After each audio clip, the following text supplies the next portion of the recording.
this. Tia Mitchell today from the Washington correspondent for the Atlanta Journal-Constitution. Good to see you, Tia. And Julia Manchester as well, a national politics reporter for The Hill. Julia, you take the first stab at this idea of whether DeSantis still has a chance here at distinguishing himself again, as to the point I was making, from Nikki Haley, more so than Trump, and coming in as that #2 candidate. How do you see it all shaping up? Yeah, Connell, I think he certainly still has a chance. I just think time is running out for him. I mean, we have seen Nikki Haley really start to creep up and encroach on his spot in the polls as we get closer and closer to the Iowa caucuses. And you can look at the national polls that continue to show Trump with an over 50% lead and DeSantis and Haley trailing behind her in second and third place, respectively. But when you look at the polls out of Iowa and New Hampshire, you see in Iowa, Haley and DeSantis are tied. That's not good for DeSantis because DeSantis has put essentially the majority of his campaign resources into Iowa. And then in New Hampshire, you have Haley coming right in at second place to Trump. So I think he can certainly make the case on the debate stage that he is, in a way, without saying the American first candidate, because I think he has the potential to appeal to more populist voters, which is a voting bloc that Nikki Haley could struggle with. But time is running out. Yeah, forget last night's television debate here for a moment and focus on next week's presidential debate that'll be here on NewsNation. What do you think the key would be for someone like DeSantis? Because to Julia's point, time is probably running out. What does he have to do?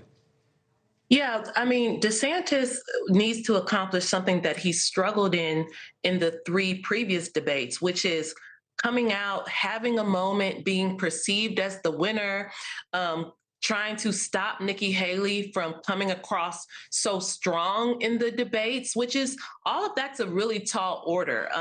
He just hasn't been able to establish himself as the lead alternative to former President Trump based on the debates alone. Nikki Haley is the one who's done that. So Ron DeSantis just needs to show he can be stronger.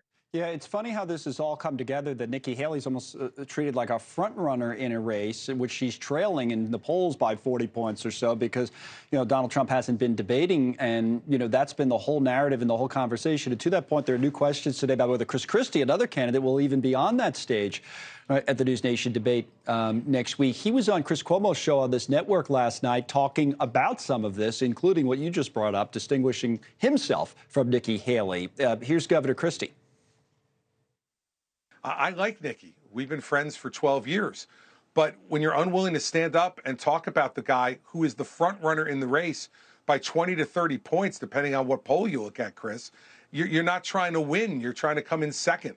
I'm running to win. Well, the question, as I said, Julia, is whether he will even be on that debate stage. Now, that doesn't mean that you have to drop out of the race. But it's funny, Christie himself has suggested that if you can't qualify for the debates, you should. Yeah.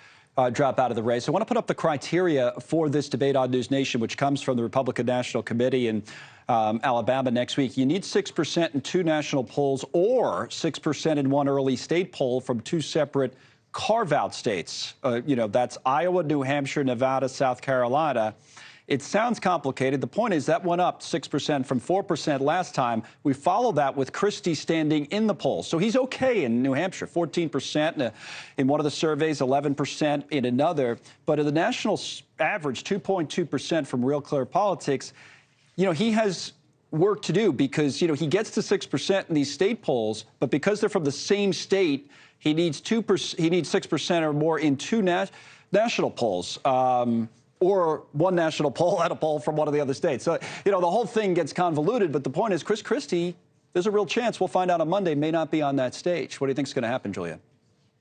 Yeah, look, he's been a major presence on the stage before. Chris Christie is a very gifted debater, and he is very much seen as one of the anti-Trump or never Trump candidates, similarly to how Nikki Haley is viewed. So I would say that's probably a plus for her if he's not on that stage. We'll see if he qualifies. But one candidate who I'm curious about is the third candidate that will be on that stage for sure, and that's Vivek Ramaswamy. He's someone who seems to be going to the same universe of voters voters that Ron DeSantis is, that more populist wing of the Republican Party. True. While at the same time, he and Haley have knocked heads big time, more than she has with DeSantis. So I think, to Tia's point, DeSantis is going to have a moment as you have these two other strong personalities going at it. Thanks so much for watching. Just go to joinnn.com to find NewsNation on your television provider. And don't forget to click the red subscribe button below to get more of NewsNation's fact-driven, unbiased coverage.